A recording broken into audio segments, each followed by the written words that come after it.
One day, on the hills of Galilee, Jesus looked at the crowd and said, "Blessed are the poor in spirit, for theirs is the kingdom of heaven."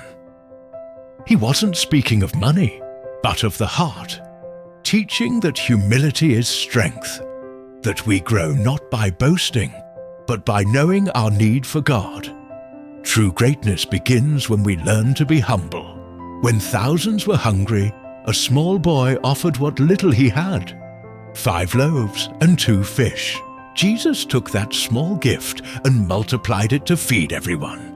He showed us that generosity doesn't depend on how much we have, but how willing we are to share. Every act of kindness, no matter how small, can multiply into something miraculous. When asked what mattered most, Jesus answered simply, "Love God with all your heart and love your neighbor as yourself."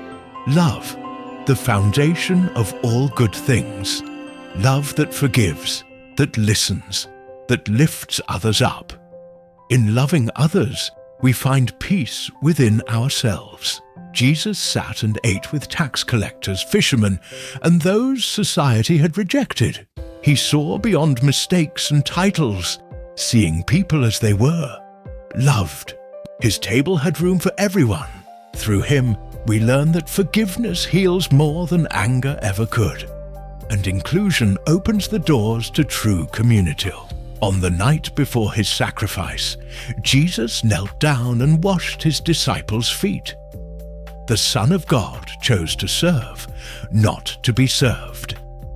In that moment, he showed that real leadership is born from service, and true strength is found in humility. And on the cross, he gave the ultimate lesson. Love that forgives even in pain.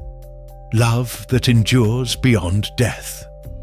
From that sacrifice came new life, reminding us that no matter how dark the night, the light of love always rises again.